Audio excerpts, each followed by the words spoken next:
Good afternoon. My name is Connie Dickinson, and I am very happy to be able to present our ongoing project to you today.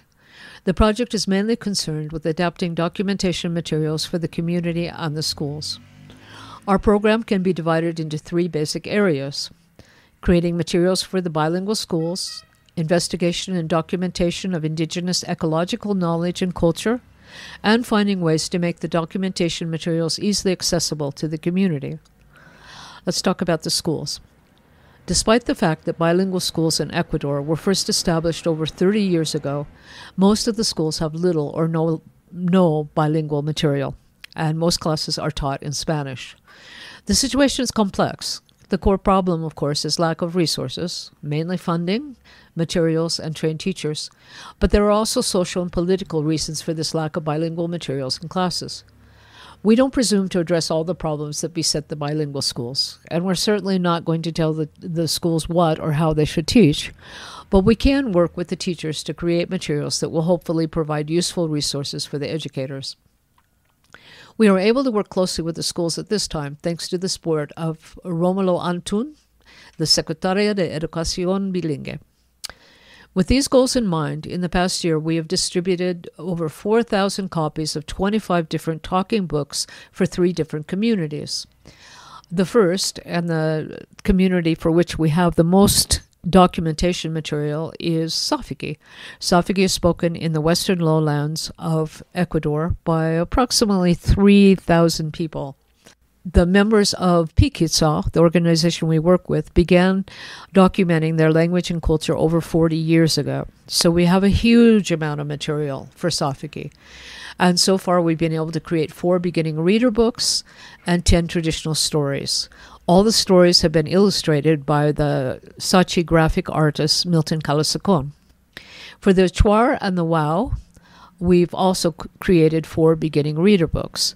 Now, we don't have hardly any documentation for Achuar, but Oscar Mandu and the high school students of Charapacocha have recorded, transcribed, and illustrated 3 traditional stories.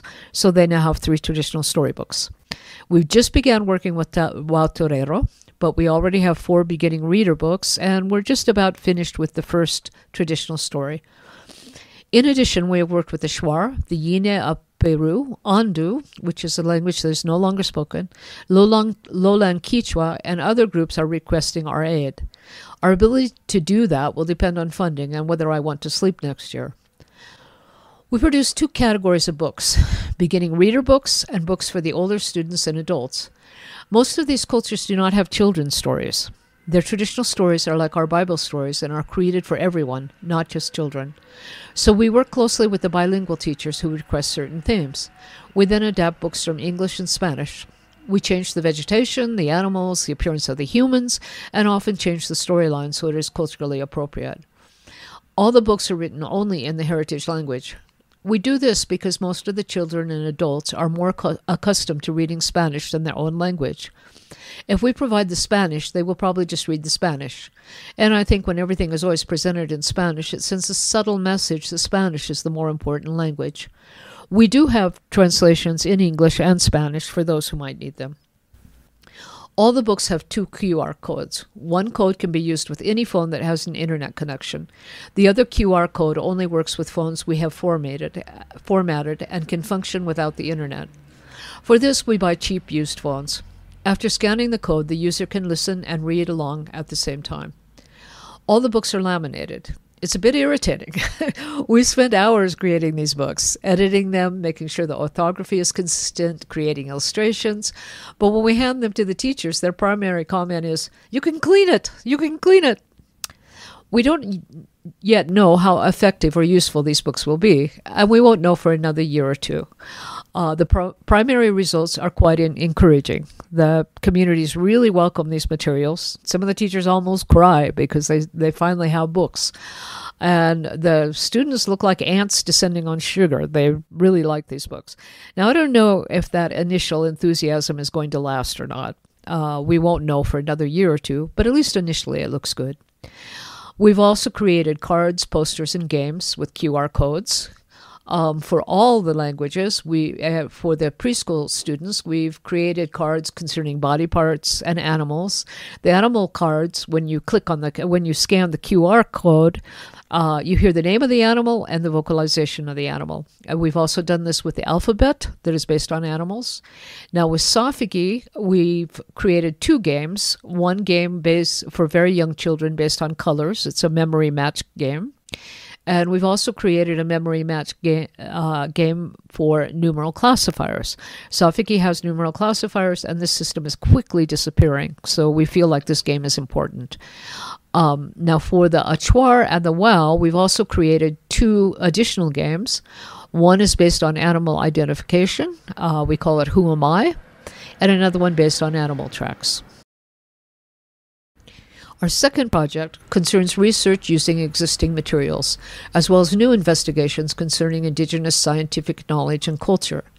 The lowland indigenous groups of Ecuador have a profound knowledge of the forest, but this knowledge is quickly being lost.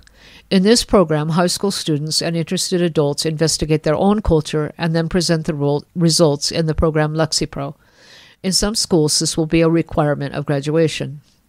To jumpstart this program, we've created hundreds of basic LexiPro pages concerning animals, birds, mammals, reptiles, and amphibians.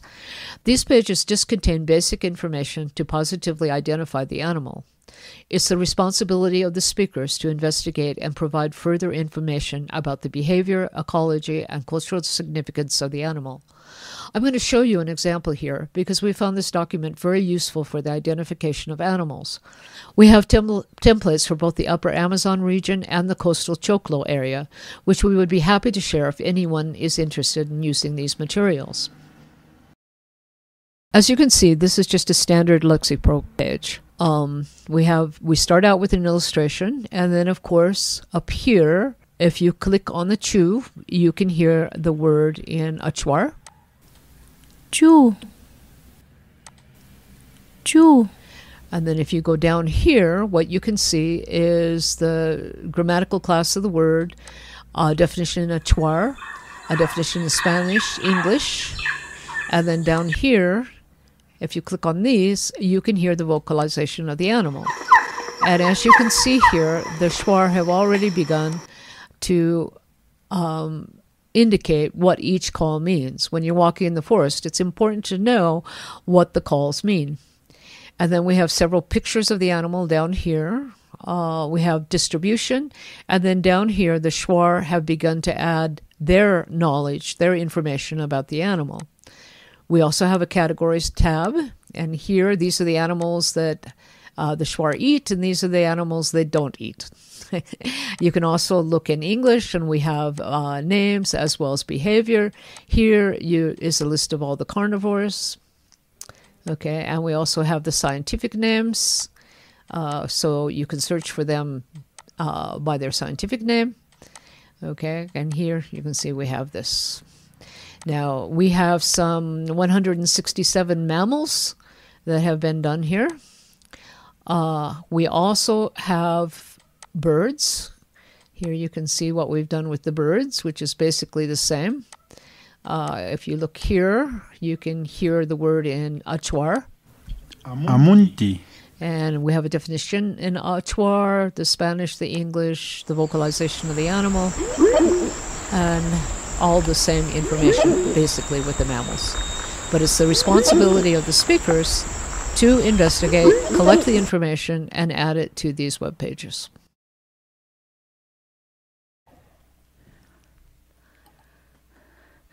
Now, one of the things we're doing with the large databases of Walterero and Safigi is we're making spell check dictionaries.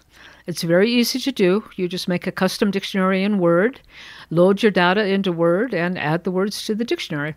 It's incredibly boring, but you can do it while you listen to the news, listen to music, when you're on a plane. Now, we only have about 90,000 words in the Safigi spell check program right now, which is not nearly enough. Safigi is an agglutinative language. The verbs can take up to 17 suffixes, and many of those suffixes can occur in more than one slot in the verbal template. So it's not nearly enough, but it does have all the most common words, so it's useful. And one of the good things about it is a lot of the Sachi are afraid to write because they're afraid of being criticized. And then what's nice about this program is if they use it and someone criticizes them, they can blame us. Or even better, they can blame the gringa.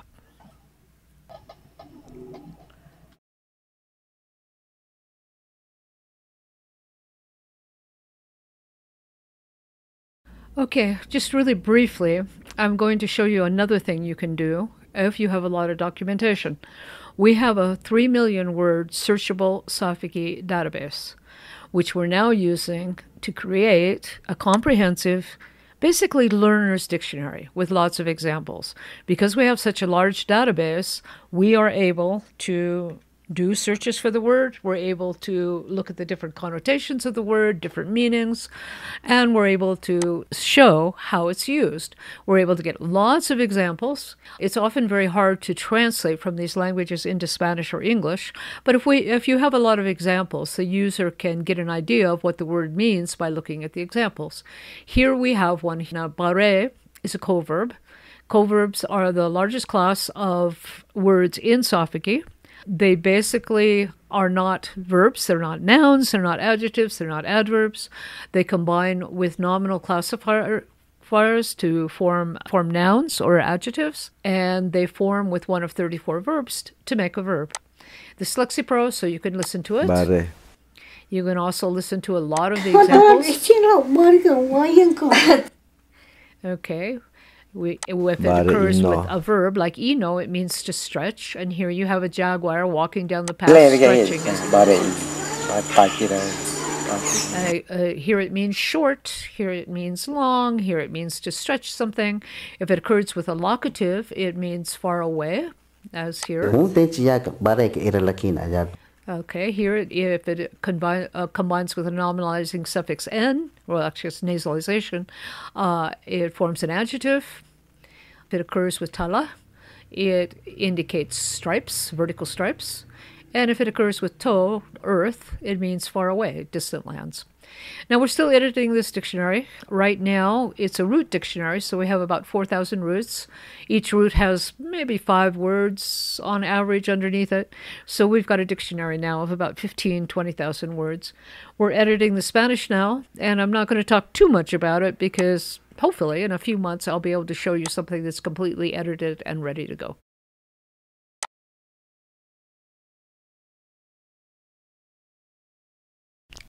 Finally, I want to change the tone a bit. Years ago, I attended a conference where the big question was, what is documentation good for? I didn't think about it much at the time. I'm a functional linguist, so its value seemed obvious to me. But there was something else I should have thought about, but didn't. And that is simply that this material does not belong to us. It is not primarily for us. So we should neither be asking or answering that question. That became quite clear to me recently when I read Nemonte Nenkimo's book, where she briefly presents her and her brother's experience with documentation. You may have heard of Nemo. She is now an internationally recognized leader. But when I first met her, she had just undergone 7 very difficult years. Her brother Opie was working with me, recording, transcribing, and translating, and he recommended Nemo. So she became a core part of the Waorani documentation project. What she and Opie say about documentation in her book is both inspiring and terrifying. Inspiring because it's clear documentation does matter, and terrifying because it makes it clear we have a responsibility to get this material back into the hands where it belongs. But I'll let her convince you of that. Here are some snippets from the audio recording of her book, We Will Not Be Saved. And the stories? They are also for your people, she said, recorded so they don't get lost. I looked down at the floor of the kitchen. Maybe this was what I needed, to just listen to my people's stories again, like I had when I was a child. Maybe there would be answers for me, for us. I was amazed at how many stories my brother had already recorded, stories that made me remember what I had forgotten. And each morning I put the headphones on and closed my eyes. I listened first, before transcribing anything, all the way until the end of the recording. I let my elders' voices carry me. Nanakawa spoke from his wheelchair in the village straight into my headphones. Oh, how I loved Nanakawa's laughter.